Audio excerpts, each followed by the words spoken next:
Peace. This your host, Selah Shalom, and this is a Cosmon Teachings in the words of YEHOVAH and his angel ambassadors from the Cosmon Bible, Owaspi. And the topic of discussion today is going to be called the Laws of the Lord God, Dyus. Now, in the Book of Wars Against YEHOVAH, chapter 15, verse 1 through 27, it states, Dyus replied not to Ahura, god of Verapashana, but sent the messengers without a word. And Satan came again to Dyus, saying, Send word to thy gods to be firm, for this day hath Ahura and the true God of YEHOVAH beset them to return to Jehovah's worship. Verse 2. Dyus feared, nevertheless, so he required of Satan, what was the best great thing he could do? Satan said, O Lord, my God, this is the best thing thou can do. For all the divine laws, destroy. Make thou Dyus laws instead. Why shalt thou follow in the footsteps of the ancients? Verse 3. The Lord God said, Yeah, I will not be bound by the laws of the ancients, but I will have laws of my own, and they shall be called the laws of the Lord God. So here you have Dyus, who is now going to destroy the true divine laws that was established by true God, son of YEHOVAH, which were the laws of the heavenly government. And now he's going to replace them with the laws of his own, which will be called the laws of the Lord God, Dyus. Verse 4. Satan, in parentheses, self, said, These then shall be thy words, O Lord God, which shall be the laws of Dyus. So here these laws that Dyus is about to explain was inspired by Satan. Verse 5. I, the Lord God, have made self-preservation the first law. Verse 6. Thou shalt love the Lord thy God with all thy soul, thy heart, and mind. Verse 7. Him only shalt thou worship now, henceforth and forever. Verse 8. Thou shalt not worship YEHOVAH. He is void, he is nothing. Verse 9. Nor shalt thou worship any idol of anything on earth or in the heavens of the earth. Verse 10. Whoever worships anything except me, the Lord God, shall be put to death. Verse 11. Behold, I am a God of justice and truth. I am a God of anger. Vengeance is mine. Verse 12. I have a gate at the hill of Horeb. My guardians are cherubs and seraphims with flaming swords. Verse 13. Whoever rises his arm against me shall be destroyed.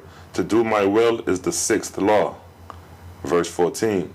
Whosoever putteth the mark of circumcision on a male child shall be put to death. Verse 15. Neither shall any man do evil for evil's sake, nor by violence oppress any man, woman, or child. Verse 16.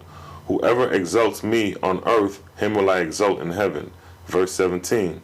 Whoever overthrows other gods except the Lord God, who is the Dyus of heaven and earth, him will I exalt in heaven. So here we have the laws of the Lord God, Dyus, which sound very similar to the laws and commandments that you find in the scriptures, where it states that he is a God of vengeance and he is a jealous God. All these concepts stem from this one Lord God named Dyus, where all this originated from. Verse 18. Now it came to pass that these decrees of the false God were established on the earth, and the names Dyus became paramount to all other gods in India and Eastern Persia, and the name Tian in Japheth, in parentheses China, and the name Lord God in Arabia, in parentheses Egypt. And these people had now a new sacred book given to them, and all these names represented only one angel, Anu-Hasaj, a one-time mortal. So here it shows that Anu-Hasaj established himself on earth by the names mentioned above in Japheth, India, and Arabia, and Persia. So here it's showing you that these deities that were worshipped in these different places under these different names, Lord God for Egypt, Tian and Japheth, and Dyus in India and Eastern Persia, all represent this one angel, Anu-Hasaj. Now the faithists suffer from the laws of the Lord God, Dyus. Verse 19. Prior to this, the faithists on earth were taught non-resistance, to ignore leadership, to return good for evil, and to dwell together as bedrooms. Verse 20. But now, because of the decrees of Anu-Hasaj, alias style Dyus, faithists were led astray, becoming warriors and inspiring to become kings and rulers. Verse 21. Nevertheless, many of them still called themselves by names signifying faithists, but changed their belief from the Great Spirit to a God in shape and figure of a man, with attributes like a mortal. So here the Creator is reduced to the image of a man, stemming from the laws and the inspiration of Dyus and his administration. Verse 22, immortals in these countries made images of cherubims and seraphims having flaming swords, and images of Anubis holding a pair of scales, the same as is made to this day and is called justice. So here we can find proof of this on earth in Kemet and in Persia, where you see the cherubs and the pictures of Anubis. Even the symbols of justice stemming from Anubis is still used today, and all these things originated in the lower heavens amongst YEHOVAH, now style Lord God Dyus, and his administration. Then the angels of that administration came down to earth amongst mortals and taught them these laws and decrees. So all this is stemming from the 23rd arc cycle, between 3953 BC to 1553 BC. Within this arc cycle, the 23rd arc cycle after the creation of man.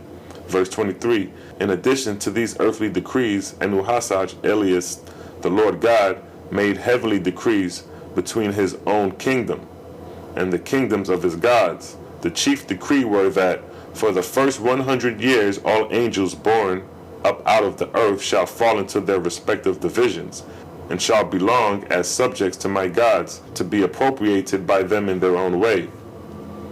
So here the Lord God is making laws between his kingdoms and the Lord's kingdoms, concerning newborn spirits from the earth, stating that the first 100 years newborn spirits shall be subjects in the heavenly kingdoms of the Lords.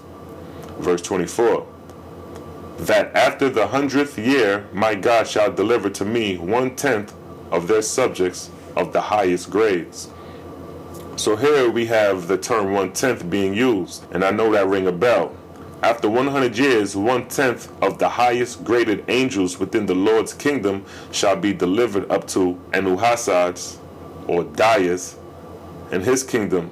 So every 200 years, Dyus receives 1/10 of the angel subjects of the highest grade within the kingdoms of the Lord. So this term 1/10 was being used amongst the angels, stemming from the 23rd arc cycle. Dyus made 200 laws in reference to the kingdoms of his gods, as to their boundaries and ornamentations, providing great pageantry and countless numbers of heralds, staff bearers, musicians, and players of, in parentheses, theoreticals, besides innumerable servants and decorators, so that the pageantry might be in great splendor.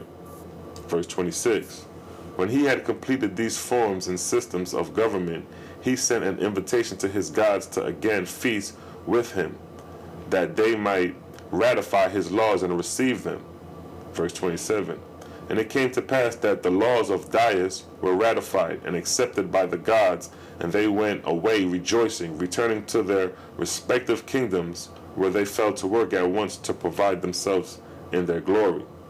So here it tells how Dyus had a feast where he ratified the laws that he made. Now, here is revealed the manner in which the gods carried out what had been previously stated. Now, Book of Wars Against YEHOVAH, chapter 16, verse 1 through 11, and verse 20 through 27. Verse 1, thus was established the confederacy of selves, that is, the false Lord God and his false gods were as many kingdoms united into one, yet every god was secretly sworn unto himself for his own glory. So here they established the confederacy of self, many kingdoms united into one, each for oneself. Verse 2, from the time of the beginning of the revolt until it was complete as a confederacy was 64 days, and the number of the inhabitants of these heavens at that time was 8,000 million, men, women, and children. And they are well ordered in nurses, and in hospitals, and schools, and colleges, and factories, and in building ships, and in surveying, and in road making, and all such other occupations as belong in the lower heavens, objective and subjective. 4,000 million of these were presently sent to Horeb, to Dyus. So here it states that the revolt only took 64 days to establish the confederacy of self, and this heavenly kingdom was established, as it states, with 4,000 million souls, or angels. Now all this has taken place within the lower heavens. Verse 3,